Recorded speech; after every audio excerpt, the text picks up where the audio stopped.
So guys, start करते हैं elasticity of demand. अभी जितने भी लोग यहाँ पर बैठे हैं, आपसे विनती है उतारना नहीं है। और जो लोग घर से भी देख रहे हैं, प्लीज अभी उतारना नहीं है, पहले समझना है टॉपिक। आपका फर्स्ट क्वेश्चन ही इस चैप्टर में से आएगा। सो बहुत ही ध्यान से करें। आइए सबसे पहले बात करते हैं इलास्टिसिटी ऑफ डिमांड की बेसिक नेचर की।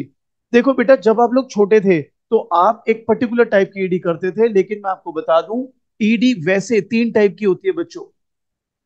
ठीक है, वो कौन से तीन टाइप्स है मैं आपको बता रहा हूं। एक है प्राइस इलास्टिसिटी ऑफ डिमांड, एक है मेरे बच्चों इनकम इलास्टिसिटी ऑफ डिमांड, और एक है cross elasticity of demand.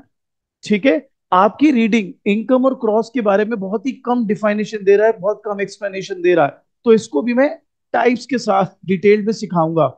But सबसे पहले जो आप सीखोगे एज पर योर रीडिंग्स, वो सीखोगे मेरा बच्चा ED in terms of price. इसलिए आप जब छोटे थे तो आप पाते होगे, जब आप न्यूमेरिकल सॉल्व करते थे तो कई किताबों में जब आंसर लिखा होता था, वो ईडी को ईपी लिख देते थे, बिकॉज वहां पर elasticity of demand was express और explain in terms of prices. ठीक मेरे बच्चों, तो हम बात यहां पर करेंगे elasticity of demand in terms of prices first, and then we will be taking care of ED in terms of income and cross as well. आइए शुरू करते हैं ED in terms of price. ध्यान देंगे बच्चे, काफी इंजॉय करना है, और काफी सारी नई चीजें भी आपको सीखने मिलेंगी जो आपने अपनी छोटी क्लास में 11th 12th में जब भी माइक्रो पढ़ी होगी वहां नहीं मिलेगी। आइए सबसे पहले बात करते हैं इसकी बेसिक नेचर की। आप सभी लोग से विनती है, ध्यान लगाइएगा। सपोज मैं कहता हूं प्राइस 10 है, क्वांटिटी 100 है, और यहां पर भी प्राइस 10 है और क्वांटिटी 100 है। बताइए इन दोनों में अभी तक कोई भी फर्क मेरे बच्चों? पक्का? अब मेरे बेटा मैं क्या कर रहा हूं, नोटिस कीजिए। प्राइस 8 किया, डिमांड 170। प्राइस 8 किया, डिमांड 110। अब अपने आप को ना ट्रांसफॉर्म कीजिए।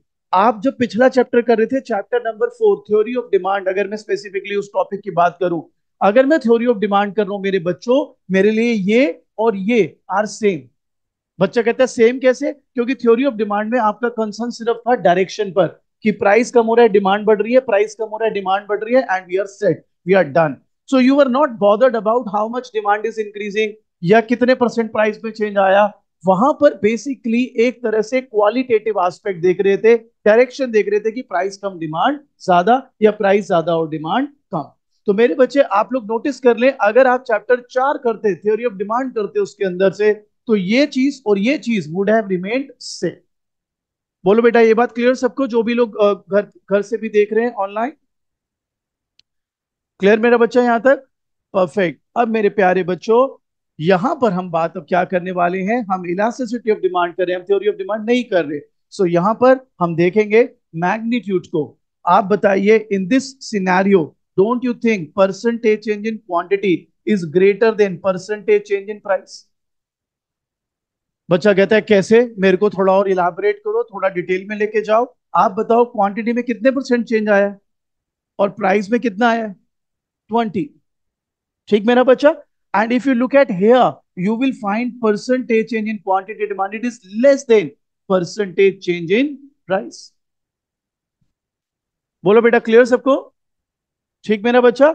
अब ये जो फर्स्ट सिनेरियो आपके सामने है, व्हेन यू से percentage change in quantity is greater than percentage change in price, मेरे प्यारे बच्चों, इसको कहते हैं डिमांड बीइंग इलास्टिक।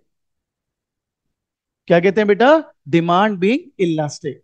और ये जो सिनेरियो है, where percentage change in quantity demanded happens to be less than percentage change in price, it is said to be called as in elastic.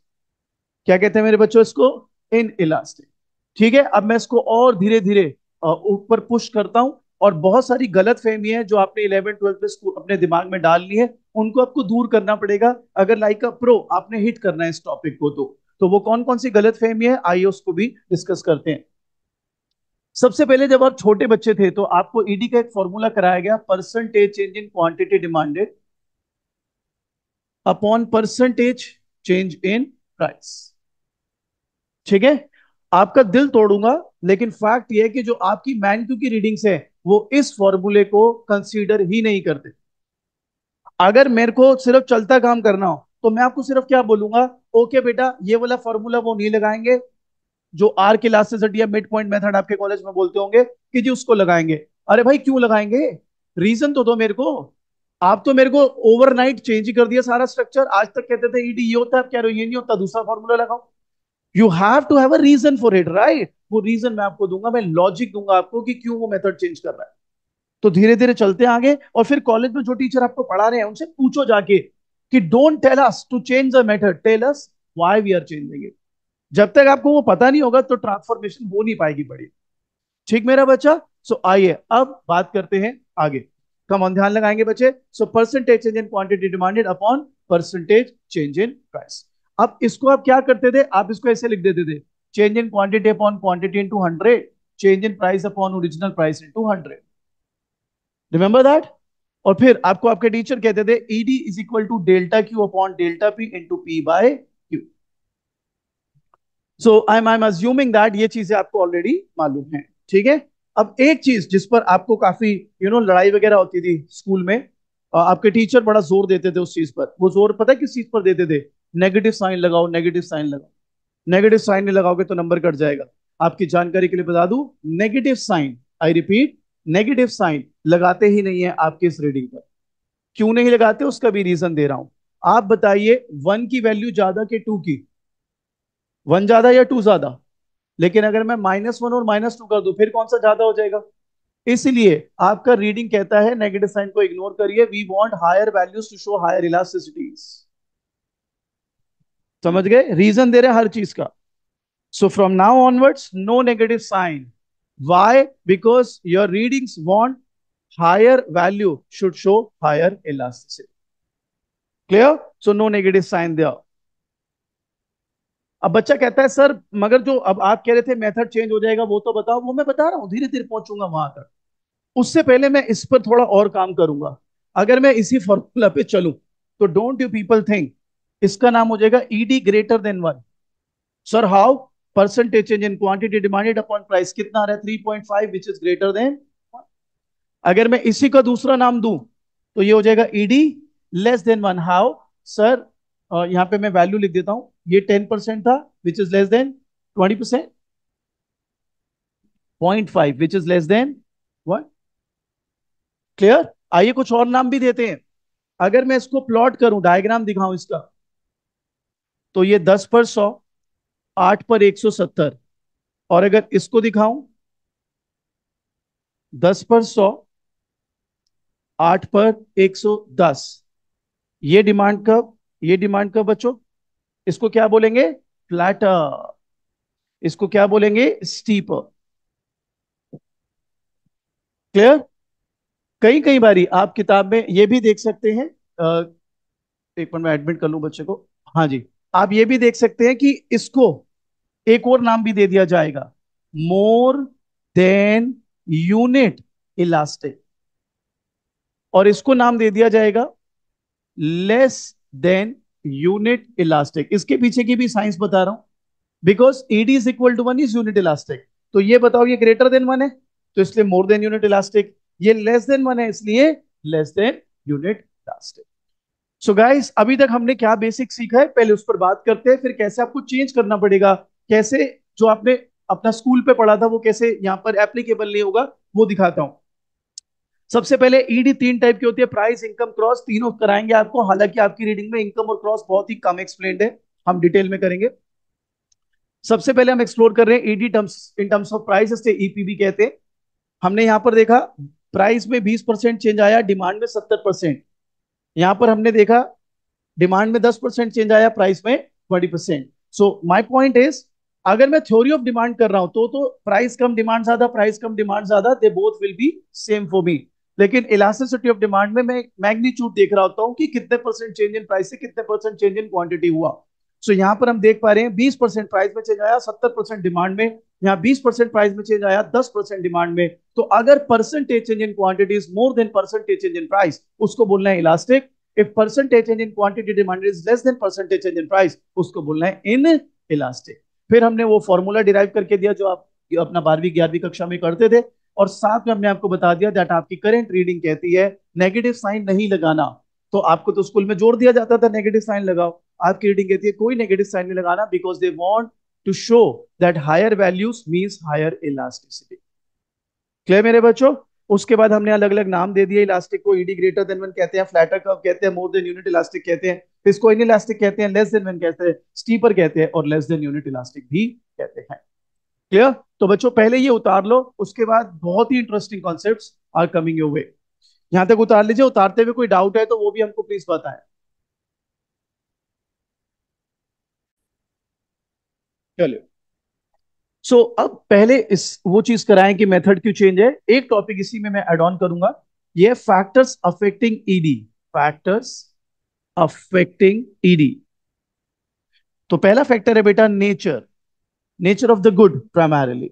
ठीक है बच्चों, मोटे मोटे तौर पर हम इसको दो कैटेगरी में बांट देते हैं, नेसेसिटीज एंड लग्जरीज।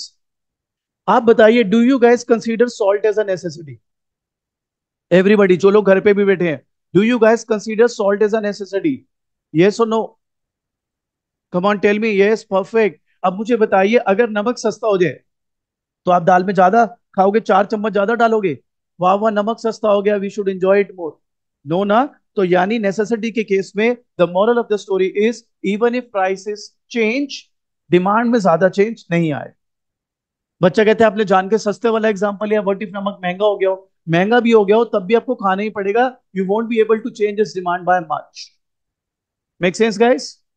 लग्जरीज, अभी अगर मैं जितने भी लोग यहाँ क्लास ले रहे हैं ना, मैं भी अगर आपको बोलूं आईफोन 16 20,000 डिस्काउंट पे आया हुआ है 2 घंटे के लिए, सबको ही याद आ जाएगा कुछ ना कुछ। किसी का रिश्तेदार मर जाएगा, किसी का कुछ हो जाएगा, कहेंगे भाई हमें बहुत अर्जेंट काम है, हमें जाना है सर, पता नहीं अर्जेंट से आ गई सर घर पे। तो आप बताइए, what is the moral of the story? Luxuries के केस में इलास्टिक होती है डिमांड, प्राइस का चेंज डिमांड पर काफी हद तक काम करता है। क्लियर? सेकेंड, और मैं आपको बता दूं, इसमें उल्टा भी काम करता है, इसमें कॉन्सेप्ट होता है वेबलन गुड्स। लग्जरी के केस में अगर प्राइस बहुत ज्यादा गिराया तो डिमांड कम भी बहुत ज्यादा हो जाएगी, क्योंकि उसका यूएसपी हट जाता है। तो ये भी एक साइकोलॉजिकल पॉइंट होता है which your reading obviously do not offer, लेकिन as a good learn student आपको ये भी पता होना चाहिए। नेक्स्ट है बेटा अवेलेबिलिटी ऑफ सब्सटीट्यूट्स, यस और नो। ये बताइए, पेप्सी महंगी हो गई तो उसकी डिमांड में ज्यादा फर्क आएगा या कम? ज्यादा। बंदा क्या कहेगा, थम्स अप पी लेता हूँ, कोक पी लेता हूँ। अब वो मत कहना मुझे मुझे तो पेप्सी की ही आदत है। ठीक है भाई, हम जनरल सिनेरियो की बात कर रहे हैं। लेकिन अगर पेट्रोल सस्ता महंगा हो जाए तो उसकी डिमांड में ज्यादा फर्क आएगा या कम? अब कई बच्चे क्या कहेंगे, हम सीएनजी लगवा लेंगे, हम डीजल। बेटा आप पूरा सिस्टम ही चेंज कर रहे हो, वो एक अलग चीज हो जाएगी। अगर सिस्टम चेंज ना करना हो तो, अगर गुड का सब्सिट्यूट नहीं है और प्राइस चेंज होते हैं, उसकी डिमांड में ज्यादा चेंज नहीं आने वाला। इसलिए the moral of the story is, अगर सब्सिट्यूट अवेलेबल नहीं है तो इनइलास्टिक, सब्सिट्यूट्स अवेलेबल है तो इलास्टिक। गुड नेसेसिटी है तो इनइलास्टिक, लग्जरी है तो इलास्टिक। थर्ड बेटा, हैबिट। आप बताओ, आपको आदत ही पड़ गई। वो एक कहावत है, जज मत करना मुझे इससे। वासुद भाई जज मत करियो, तू तो पहले ही जज करना शुरू कर रहा है यार। चलिए, जो भी घर पे भी बैठे हैं भाई, जज ना करें। अब क्या करें, इतने साल से काम कर रहे हैं तो बच्चों से ही सुन सुन के सीख लेते हैं चीजें। बच्चों पर ही डाल दी मैंने बात। वो एक कहावत है, दिन में राम राम शाम को 100 ग्राम। सुनिए ये कहावत, उसका मतलब है पीने की आदत है जी। ठीक है जी, तो अब आप बताइए, अगर पीने की आदत है तो डिमांड इलास्टिक होगी कि इन इलास्टिक? शराब की, दारू की, इन इलास्टिक। इसका क्लासिक एग्जांपल आपको देते हैं, लॉकडाउन हुआ था। लॉकडाउन को जब पार्शियली ओपन किया तो सबसे पहले हमारी दिल्ली सरकार ने ठेके खोले। जब ठेके खुले तो 1.5 2 2 किलोमीटर लंबी लाइन। और केजरीवाल ने क्या करा, हर जो शराब की बोतल थी उसमें 50% एक्स्ट्रा टैक्स लगा दिया। मतलब अगर 100 रुपए की बिक रही है तो 150 में बिकेगी। और 2 2 किलोमीटर की लाइन, एक शराबी ने ऑफ नहीं करी। एक शराबी ने ये नहीं बोला कि कुछ गलत कर दिया। शराबी कह रहा है, आप 200% भी टैक्स लगाओगे ना, और भले 10 किलोमीटर भी लाइन कर दोगे, ये बंदा खड़ा रहेगा। ठीक है, तो आप बताइए, हैबिट के केस में डिमांड क्या होने वाली है? In elastic. मुझे ऐसे मत देखिए, आई डोंट ड्रिंक, मैं ऐसे बस एग्जाम्पल के लिए बोल रहा हूँ। ठीक है जी, तो जो शराबी लोग हैं उनके लिए इससे इससे कॉम्प्लीमेंट, अगर आदत पड़ जाए तो डिमांड क्या हो जाएगी? In elastic. और आजकल जो जेन जी में डिमांड है ज्यादा, आईफोन 15 भी 2 महीने पहले लिया होगा, आईफोन 16 आ गया। आदत पड़ी हुई है शो ऑफ करने की, अपने पास लेटेस्ट गैजेट होने चाहिए। तो भैया लाइनों में लगे हुए हैं, सामान खरीद रहे हैं। हमने कहा महंगा है वो, पर 16 ही लेना है मुझे। मुझे ब्रांड वो नया ही चाहिए पूरा, मैं पुराने में क्यों जाऊंगा? Good for you. तो ऐसे में डिमांड क्या हो जाएगी? इनइलास्टिक। क्लियर मेरा बच्चा? अब एक पॉइंट जो आपने कभी भी नहीं पढ़ा, जिंदगी में नहीं पढ़ा, वो पॉइंट ये रीडिंग में है, वो है डेफिनेशन ऑफ मार्केट। ये बहुत ही इंटरेस्टिंग पॉइंट है, ध्यान से समझना। ये आपने आज तक कभी करा नहीं है, पहली बार है, इसलिए ध्यान से करना, डेफिनेशन ऑफ मार्केट। बाकी मेरे नोट्स में से आप सारा पढ़ ही सकते हैं। ये ध्यान से करना बेटा, बिल्कुल ध्यान से। आप बताइए, एग्जाम्पल से ही समझ में आएगा ये। फूड की डिमांड इलास्टिक या in elastic? Everybody, in elastic. जो लोग घर पे बैठे हैं, फूड की डिमांड इलास्टिक या इन इलास्टिक? खाने की डिमांड, कमा गाइस, फूड की डिमांड इलास्टिक और इन इलास्टिक? विशा जी को देख पा रहे हैं? वृषा जी ने बोला इन इलास्टिक, परफेक्ट, एब्सोल्युटली, सभी मान ही रहे होंगे आई थिंक, जितने भी लोग घर पे बैठे हैं, समझदारी लग रहे हैं सारे। In elastic, inelastic, in elastic, perfect. अब मेरी बात को समझना ध्यान से। आपने फूड को इन इलास्टिक क्यों बोला? सर, नेसेसिटी है। क्या बोला? नेसेसिटी है। या मैं ये भी कह सकता हूं इसका सब्स्टिट्यूट नहीं है। समझ गए? अब मैं इसी के अंदर पेनिट्रेट करूंगा। इसको कहते हैं, ध्यान से समझना, नैरो मार्केट, ब्रॉड मार्केट। अब मैं इसी में तुम्हें बोलूं, चाइनीज खाने की डिमांड इलास्टिक या in elastic? Elastic, because Chinese food has alternatives, a substitute. Sir कौन कौन से?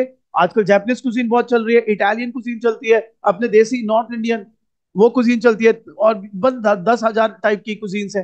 तो अब आप बताइए, फूड अगर मैं ऊपर से देखूं तो इनइलास्टिक, अगर मैं अंदर चले जाऊं और उसके पार्ट्स बना दूं, देन इट बिकम्स इलास्टिक। क्योंकि फूड का अपना कोई सब्स्टिट्यूट नहीं है, लेकिन फूड के टाइप्स में अगर आप चले जाओ, नैरो चले जाओ, तो फिर उस केस में उसका इलास्टिक, वो इलास्टिक हो जाता है, क्योंकि उसके सब्स्टिट्यूट्स तैयार हो जाते हैं। आई होप क्लियर मेरा बच्चा। ये अभी रीडिंग्स में से पढ़ेंगे भी तो आपको और बेहतर क्लियर हो जाएगा मेरा बच्चा। ये फर्स्ट टाइम ही किया आपने, आपके स्कूल लेवल पे ये वाला पॉइंट नहीं होता, सो इसलिए इट मेक सेंस कि आप इस पे दिमाग लगाएं। I think you want one more example guys, आइए मैं एक एग्जांपल और देता हूं, एक एग्जांपल और देता हूं बेटा, एक एग्जांपल और देता हूं शिवेश। सभी लोग समझ लो, एक एग्जांपल और तो बेहतर हो जाएगा आपके लिए। सही, चलिए एग्जांपल देते हैं। ऊपर देखिए बच्चे, प्लीज फोकस। कपड़ों की डिमांड इलास्टिक के इन इलास्टिक? इन इलास्टिक कपड़े चाहिए चाहिए भाई, ठीक है। लेकिन अब मैं कपड़ों के टाइप कर दूं, T shirt, shirts, trousers, jeans, coats, jackets, तो फिर उसकी है तो वो भी कपड़ा ही, लेकिन उसकी डिमांड क्या हो जाएगी? क्योंकि सबसे रूल है। अब अगर आप कोई हाई एंड उस पे जाते हो ब्रांड पर, शर्ट महंगी है, टी शर्ट सस्ती है, तो हो सकता है आप टी शर्ट ले लो सब्सिट्यूट, क्या आप चलो जी मेरे उसमें जा रहा है। So that's how this point should be understood. आगे बढ़ते हैं मेरा बच्चा। नेक्स्ट है पोस्टपोनमेंट। पोस्टपोनमेंट। मेरे को ना बड़ी भूख लग रही है, आज नाश्ता नहीं करा यार, बड़ी भूख लग रही है, नाश्ता नहीं करा, और मेरे को मार्कर भी लेना है, तुम्हारे मार्कर्स खत्म हो रहे हैं यार। अब बताओ, मैं दोनों चीज के लिए गया, दोनों के प्राइस बढ़े हुए हैं, मैं किसकी डिमांड को पोस्टपोन कर सकता हूं? मार्कर्स। क्यों? भूख अभी करनी है ना पूरी, तो बेटा जिसकी डिमांड को पोस्टपोन ना कर सको, खाना, इन इलास्टिक। जिसको पोस्टपोन कर सको, इलास्टिक। अभी क्लियर? श्योर? चलिए, नेक्स्ट है बेटा, proportion of income spend. Proportion of income spend. देखिएगा ध्यान से, एक आदमी 10,000 रुपए कमाता है, कितने कमाता है? 10,000। वो 1,000 रुपए की एक शर्ट लेता है, उस शर्ट पर एक एक रुपए के बटन लगे हुए हैं, शर्ट का दाम भी 10% बढ़ गया, जो कि 1,000 की थी तो 100 रुपए महंगी हो गई, और बटन का दाम भी 10% बढ़ गया, 1 रुपए का बटन था, 10% महंगा हुआ, 10 पैसा महंगा हो गया। आप बताइए किसका उसके बजट पर ज्यादा असर पड़ने वाला है, बटन के प्राइस के इंक्रीज का कि शर्ट के प्राइस के? So the moral of the story is, if the proportion of income spent on good is more, demand is going to be elastic. If the proportion of जो आपकी income है, जो good पे आप spend कर रहे हो, तो फिर उसकी डिमांड इन इलास्टिक, अगर वो कम स्पेंड कर रहे हो। चलो इसी पे एक एग्जांपल लेते हैं। मैच स्टिक महंगी हो गई, मैच स्टिक, मैच बॉक्स महंगा हो गया, डिमांड इलास्टिक या inelastic? Inelastic, because proportion of income spend on that is likely to be quite. Clear? तो आइए फैक्टर्स को एक बार रिकॉल करते हैं, बताइए। नेचर, अगर गुड नेसेसिटी है तो demand will be in elastic, और गुड अगर लग्जरी है तो इलास्टिक। अगर सब्सिट्यूट अवेलेबल नहीं है तो इन इलास्टिक, सब्सिट्यूट अवेलेबल है तो इलास्टिक, हैबिट पड़ गई तो inelastic. Definition of the market, broad sense में और नैरो सेंस में फर्क आ जाएगा। फूड इन इलास्टिक, फूड के टाइप्स इलास्टिक। पोस्टपोनमेंट, अगर मैं पोस्टपोन कर सकता हूं डिमांड को तो फिर इलास्टिक, नहीं कर सकता तो in elastic. Proportion of income spend, if the proportion of income spent on good is large, elastic. If the proportion of income spent on good is small, then it is inelastic. Yeah, yeah. बिल्कुल subjective हो सकता है इसलिए मैंने match box का example लिया. Because काफी chance है मोस्ट ऑफ द केसेस में, क्योंकि वो वैसे ही बहुत सस्ता है. तो जो भी आपका इनकम होगा, वेदर बहुत ही लो हो या बहुत ही हाई, बट इन अगर और गुड्स के साथ कंपेयर करोगे तो proportion of income spend on that good should be on an average basis less. Hmm. हाँ, एब्सोल्युटली एब्सोल्युटली एब्सोल्युटली. बिल्कुल. तभी मैंने टीवी का एग्जांपल ही नहीं लिया, मैंने लिया ही मैच बॉक्स का एग्जांपल. तभी मैंने वो एग्जांपल ले लिया. यस, ये बात सही है. हो सकता है किसी के लिए रोल्स रॉयस भी proportion of income spread is small, तो वो एक अलग चीज है, लेकिन इन जनरल देखना पड़ेगा. हाँ, एब्सोल्युटली एब्सोल्युटली. देखो उस चीज को तो मैं बिल्कुल भी इग्नोर नहीं कर सकता, लेकिन यहाँ पर अगर हम ना, ऐसा तो हर चीज में हमको प्रॉब्लम हो जाएगी. मैं बताता हूँ कैसे. ऊपर देखो, यहाँ पे नेचर क्या है, नेसेसिटी और लग्जरी. अब हो सकता है लग्जरी भी सब्जेक्टिव है. किसी के लिए पीस टाइम लग्जरी है, किसी के लिए डिस्को में जाना लग्जरी है, किसी के लिए नेसेसिटी क्या है, साफ हवा, वो नहीं रह सकता जी बिना उसके, है ना. और किसी के लिए नहीं है नमक नेसेसिटी, कहता मैं खाना छोड़ दिया नमक. तो ऐसे तो exceptions will always be there मेरा बच्चा. क्लियर? श्योर. तो अब जो आपकी रीडिंग है वो इस परसेंटेज मेथड को तो भैया फॉलो करती नहीं. वो किस मेथड को फॉलो करती है वो बताएंगे, लेकिन वो उस मेथड को फॉलो क्यों करती है वो पहले जानना जरूरी है. जितने भी लोग घर पे बैठे हैं, एक बारी देख लें क्या आपने ये सारा उतार लिया है. Because I will be wiping this space of. देख लीजिए, उतार लिया है तो फिर मैं आगे बढ़ूंगा मेरा बेटा.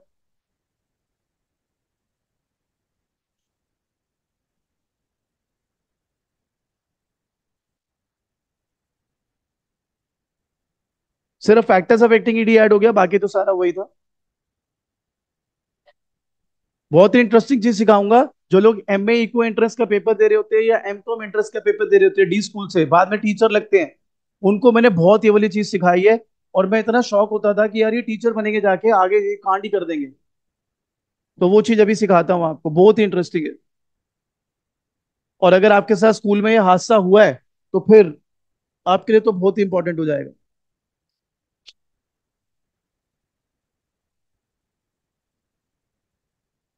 चले बेटा आगे बढ़े. जो लोग बेटा घर पे बैठे हैं, प्रथम जी हैं, सेहज जी हैं, Vrisha, Purnima, Reet. Can we move guys? Perfect. चलिए बेटा, जो लोग यहां बैठे हैं उतार लिया सबने? उतार लो, जल्दी उतार लो.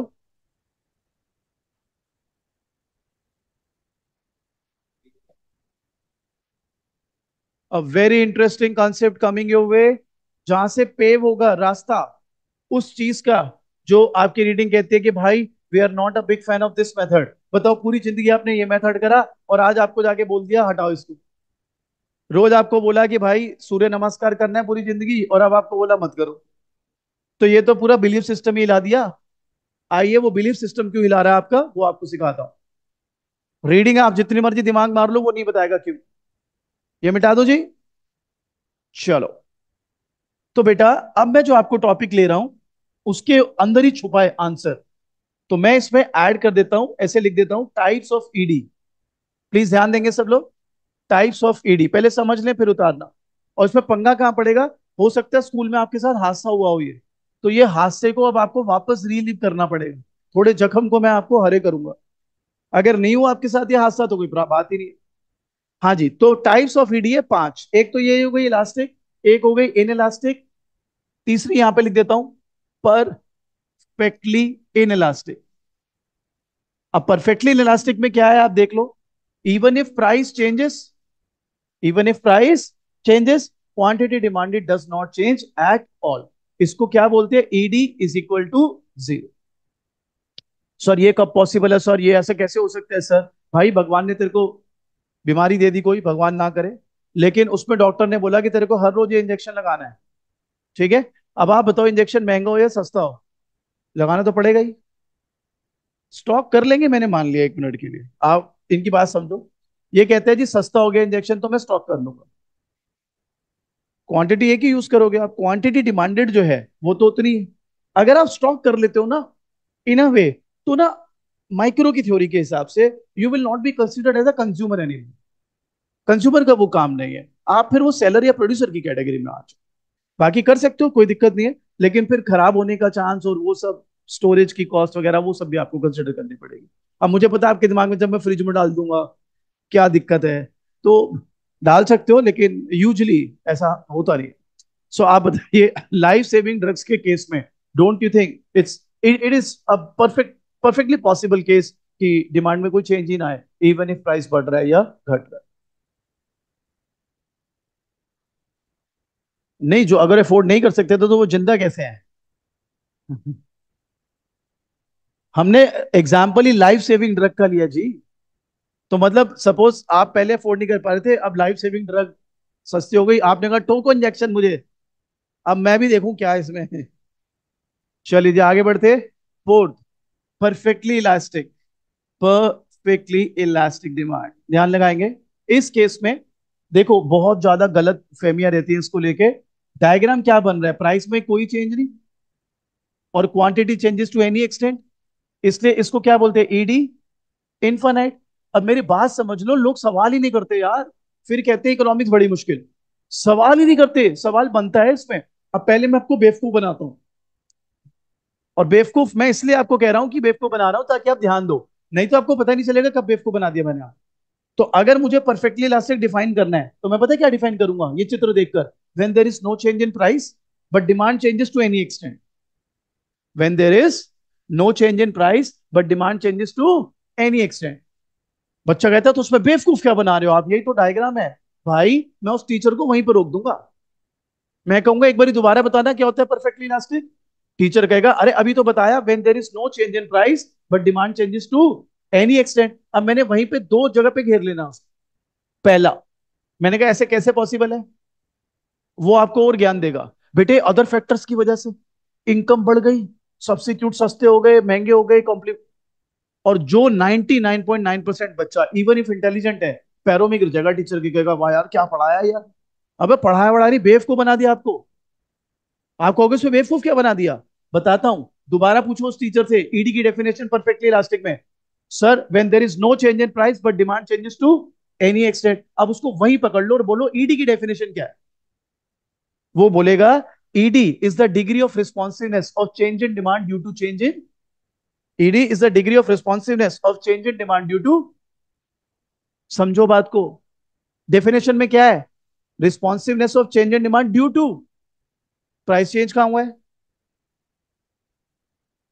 यहीं पे पकड़ लो उसको। फिर वो आबा आबा करता रहेगा, नहीं इसका एक्सेप्शन हो गया, ये हो गया, वो हो गया। कई लोग एक्सेप्शन के भी एक्सेप्शन बना देंगे।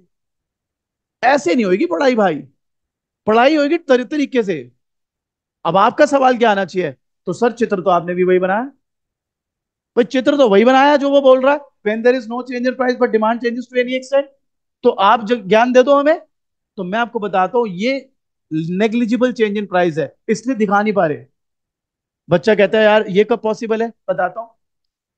Audi A6 60 लाख रुपए की है सपोज, मैं गया उसके पास, मैंने कहा कोई स्कीम भी में, कह रहा हाँ 7,000 के मैट फ्री दे रहे हैं। मैंने कहा कितने के, कह रहा 7,000 के। मैंने कहा कैश दो, कैश मैट वैट नहीं है, मैं बाहर से ले लूंगा। कह रहा 8,000 पे कैश ले लो डिस्काउंट। गाड़ी कितने की है, 60 लाख की, और वो मेरे को डिस्काउंट कितना दे रहा है, 8,000। तो आप बताइए, जब मैं खरीद लूंगा गाड़ी तो लोगों को शो ऑफ करूंगा, भाई ने 8,000 रुपए का डिस्काउंट लिया गाड़ी पे। गाड़ी कितने की, 60 लाख की। अरे नेग्लिजिबल चेंज इन प्राइस है ये, इसको दिखाना ना दिखाना एक ही बात है। इसीलिए ये मत सोचो चेंज इन प्राइस नहीं, ये नेग्लिजिबल चेंज इन प्राइस है मेरा बच्चा। डेफिनेशन को थोड़ा ना तोड़ दोगे आप। डेफिनेशन क्या है ईडी की, it is a degree of responsiveness of change in demand due to, उसको नहीं आप चेंज कर सकते। So it's a negligible change in price. तो हम डेफिनेशन इसको कैसे बोलना चाहिए, हमें बोलना चाहिए when there is a marginal or negligible change in price but demand changes to any extent। अब बच्चा कहता है ये कब पॉसिबल है, ये वो वाला नहीं चलेगा other factor, no no no. ये पॉसिबल होता है परफेक्ट कंपटीशन में। याद करो परफेक्ट कंपटीशन में इंडस्ट्री प्राइस डिसाइड करती है, फर्म प्राइस टेक करती है, ये वो वाला प्राइस है। इसी प्राइस पर डिमांड कम भी हो सकती है, इसी प्राइस पर डिमांड ज्यादा भी हो सकती है। अब आते हैं मेन चीज पर, यह है आपका जख्म। ये जख्म हरा करना जरूरी है, नहीं तो आपकी रीडिंग आपको बेवकूफ बनाते हुए आगे निकल जाएगी। ये है यूनिट इलास्टिक डिमांड।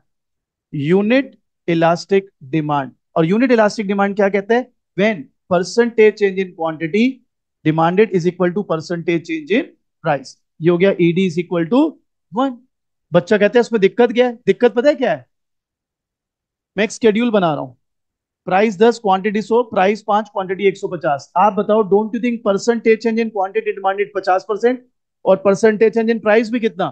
50%। तो ईडी इज इक्वल टू 1 हो गया, नहीं हो गया? हो गया। तो 5 टाइप की ईडी आ गई हमारे पास। कौन कौन सी आ गई? Perfectly inelastic, perfectly elastic, elastic, inelastic and unit elastic. अब यहीं पर सारा खेल छुपा है। अगर आपको आपके स्कूल में टीचरों ने बोला है unit elastic is rectangular hyperbola, क्या बोला है? रेक्टेंगुलर हाइपरबोला, तो बस यहीं पे आपका जख्म छुपा हुआ है। और यहीं से मैं आपको बताऊंगा कि आपकी रीडिंग क्यों method of percentage, percentage method को इग्नोर मारती है, कहते हैं उससे मत करो सॉल्व, मिड पॉइंट मेथड से सॉल्व करो। तो ये एक चीज सिखाने पर 3 चीजें सीखेंगे। और सच बता रहा हूं, मैंने बहुत सारे एमए, इको, एमकॉम, एंट्रेंस और डीएससी से पढ़ते हैं, इनको पढ़ा रखा है, ये बाद में टीचर बनते हैं जाके, और ये ऐसा टीचर बनेंगे कि भाई साहब हाल ही खराब कर देंगे। पूरी पूरी ग्रेजुएशन में आप ईडी पढ़ के आ रहे हो, आपको बेसिक नहीं पता, बहुत खतरनाक है ये बात। तो अब मैं आपको सिखाता हूं unit elastic demand, rectangular hyperbola, जो जो टीचर बोलते हैं कैसे ये गलत आप पहले प्रूव करोगे, उसके बाद कैसे सही प्रूव करोगे, और फिर कैसे नए मेथड पे आपको इंट्रोड्यूस किया जाएगा। पहले यहां तक उतार लीजिए, फिर आपको सिखाएंगे रेक्टेंगुलर हाइपरबोला यूनिट इलास्टिक है कि नहीं। बहुत ही इंटरेस्टिंग होने वाला। चले शुरू करते हैं बच्चों।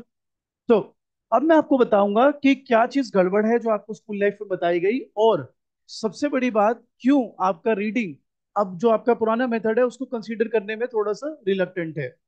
आपको ये बताया गया यूनिट इलास्टिक डिमांड में रेक्टेंगुलर हाइपरबोला होता है। हम आपके लिए एक शेड्यूल लगा चुके हैं, 10 पर 100, 5 पर 150। आप देख सकते हो percentage change in quantity demanded 50%, percentage change in price भी 50%। तो 50/50 क्या हो गया? 1। So ED is equal to 1, ये दिख भी रहा है यहाँ पर। If I can plot this, ये ऐसा ही दिखेगा। Make sense? अब which does not make sense is this, rectangular hyperbola ऐसा बनता है बेटा। रेक्टेंगुलर हाइपरबोला का फीचर है कि इसके अंदर जितने भी रेक्टेंगल्स बनेंगे they are of equal measurement. बच्चा कहता है हाँ। तो आपके लिए आपको बताता हूं कि कितनी बड़ी चीटिंग करी गई है आपके साथ। 10 और 100, 5 और 150, ये ईडी इज इक्वल टू 1 था। आप मुझे बताओ 10 × 100 कितना होता है, और 5 × 150, ये क्या मजाक है? ED is equal to 1 rectangular hyperbola कहाँ है? आपको तो ये बोला गया था स्कूल में, जाओ उस टीचर के पास वापस, या उस ट्यूशन टीचर के पास जिसने आपको ये ज्ञान दिया था, या स्कूल के टीचर के पास। इकोनॉमिक्स के टीचर की ये बड़ी फेवरेट वो रहती है, उसके पर्सनैलिटी ट्रेट होता है सबसे ज्यादा एरोगेंट, जैसे सारा दुनिया का ज्ञान उसी के पास है, और सवाल पूछो तो फिर टाटा फिश। तो भाई सवाल आपको समझने पड़ेंगी बातें, आपको समझना पड़ेगा। ये ईडी इक्वल टू 1 का स्केड्यूल मैंने आपको बनाया, मैंने प्रूफ भी कर दिया, देखो ये ईडी इक्वल टू 1 है, because percentage change in quantity demanded is equal to percentage change in price. बच्चा कहता है ठीक है। फिर आपके टीचर ने ज्ञान दिया कि भाई unit elastic demand is equal two rectangular hyperbola. मैंने कहा भाई कैसे? कह रहा होता है। मैंने कहा भाई दिमाग लगाता हूँ। फिर मैंने पूछ लिया रेक्टेंगुलर हाइपरबोला क्या होता है, तो आपको ज्ञान ये दे दिया कि अरे यार रेक्टेंगुलर हाइपरबोला वो जिसमें जो रेक्टेंगल्स बनते हैं वो इक्वल मेजरमेंट के हों। मैंने कहा अच्छी बात है। फिर मैंने दिमाग लगाया, मैंने कहा 10 × 100 तो 1000 होता है, 5 × 150 तो 750 होता है, ये तो इक्वल नहीं है। कभी सोचा आपने? तो सर ये बात गलत है फिर कि ED equal to 1 rectangular hyperbola होता है? नहीं, ये बात सही है कि ED equal to 1 rectangular hyperbola होता है। बच्चा कहेगा यार ये क्या बात है, अभी आप प्रूव कर रहे हो गलत, अब आप कह रहे हो होता है। इस मेथड से नहीं होता। सर किस मेथड से होता है दिखाता हूं। ये रेक्टेंगुलर हाइपरबोला है, 10 पर 100, तो 10 × 100 कितना होता है? 1000।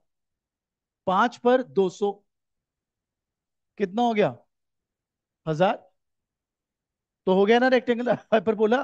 यही ईडी इक्वल टू 1 भी है। बच्चा कहता है ऐसी की तैसी। परसेंटेज चेंज इन डिमांड 100 है, 100% है। परसेंटेज चेंज इन प्राइस 50% है, तो ईडी तो 2 आ रहा है। तो यार ये तो हम फंस गए। ED equal to 1 rectangular hyperbola है कि नहीं है? सर बताओ ना, है। तो सर प्रूफ तो हो नहीं रहा, अब प्रूव होगा। मेथड जो आप यूज करोगे इसे बोलते हैं आर्क मेथड, आपकी रीडिंग कहती है mid point method. Mid point method का फॉर्मूला होता है ऐसा, delta Q upon delta P into P नहीं, एवरेज प्राइस, क्वांटिटी नहीं, एवरेज क्वांटिटी।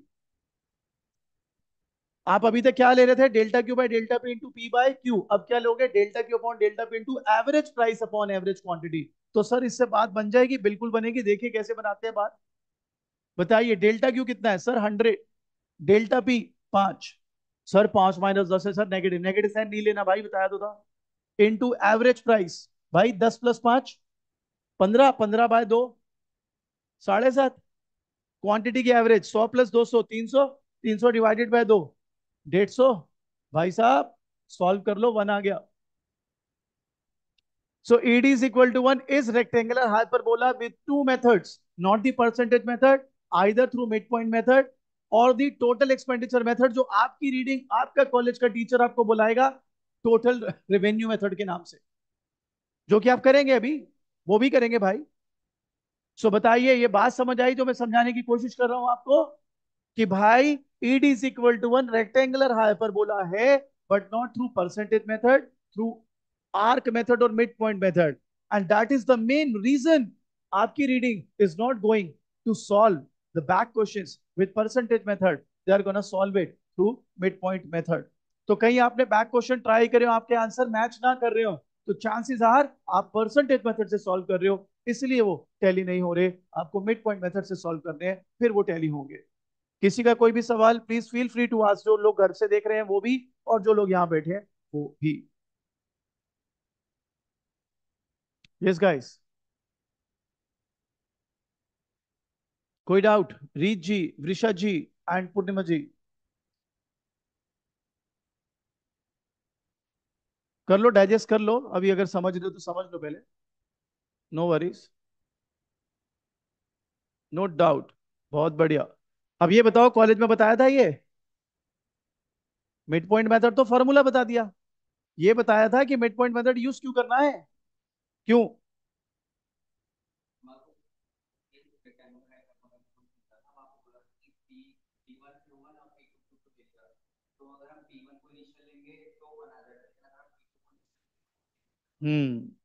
बिल्कुल सही।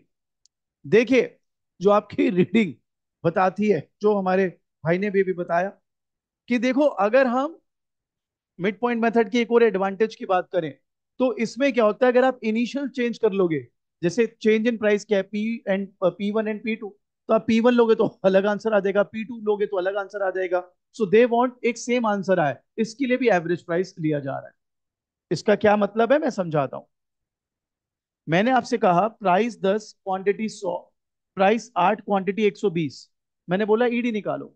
तो आप बताओ अगर मैं ए बी से चलूं, ए से बी सॉल्व करूं, तो मेरी ईडी क्या निकलेगी, 20/2 इंटू 10/100, 1। लेकिन अगर मैं बी से ए जाऊं, आई होप ये कैमरे में आ जाए, आ रहा है जी, अगर बी से ए जाऊं, तो देखिए डेल्टा क्यू कितना है 20, डेल्टा बी कितना है 2, पर ओरिजिनल प्राइस अब क्या हो जाएगा 8, और ओरिजिनल क्वांटिटी 120। अब अगर मैं सॉल्व कर रहा हूं मेरा बेटा, तो ये आंसर काफी अलग आ रहा है, 2/3 आ रहा है अब तो बच्चा कहता है इसमें मिड पॉइंट मेथड क्या कर लेगा, मिड पॉइंट मेथड ये कर लेगा बेटा, अगर यही क्वेश्चन मिड पॉइंट मेथड से करूं, तो delta Q upon delta B, average price 9, average quantity 110, so whatever answer is coming precisely 18/22, जो भी आंसर आ रहा है वो सेम आएगा, चाहे आप ए से बी सॉल्व करो या बी से ए। तो आपकी रीडिंग ये जवाब देती है कि हम मिड पॉइंट मेथड इसलिए यूज कर रहे हैं बिकॉज वी डोंट वांट कि बेस चेंज हो, ओरिजिनल प्राइस और क्वांटिटी चेंज हो तो आंसर चेंज हो जाए। वी वांट कि ए से बी जाए या बी से ए जाए, we should be getting the same answer. लेकिन एक्चुअली में मेरे हिसाब से मिड पॉइंट मेथड यूज करने का एक ये भी बहुत सॉलिड रीजन है कि इससे आप रेक्टेंगुलर हाइपरबोला भी बड़ी आसानी से प्रूव कर सकते हैं। जो लोग घर पे बैठे हैं बोलो बेटा यहां तक clear.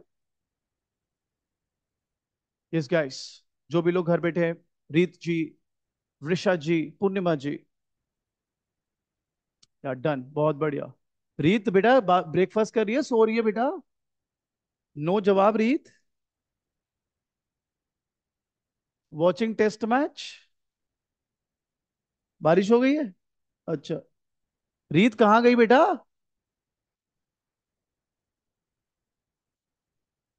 Explain the last thing again. Yeah sure, मैं तभी तो पूछ रहा था। देखो मेरे को अंदर से टेलीपैथी हुई कि रीत को ट्रबल आ रही है। आओ देखो रीत बेटा। देखो रीत का सवाल है, और आई थिंक ये बहुत लोगों का सवाल होना चाहिए यार। लास्ट चीज दोबारा बता दो क्या? तो एक काम करते हैं, साफ साफ बताते हैं दोबारा लास्ट चीज यहाँ पर। मैं तुम्हें कह रहा हूं, अगर प्राइस 10 है, क्वांटिटी 100 है, प्राइस 8 पर 120 हो गई, इसको मैं ए और इसको बी बोल देता हूं। अगर मैं ए से बी सॉल्व करूं ईडी, तो डेल्टा क्यू, अगेन मैं परसेंटेज मेथड लगा रहा हूं, delta P into price upon quantity 1 आएगा।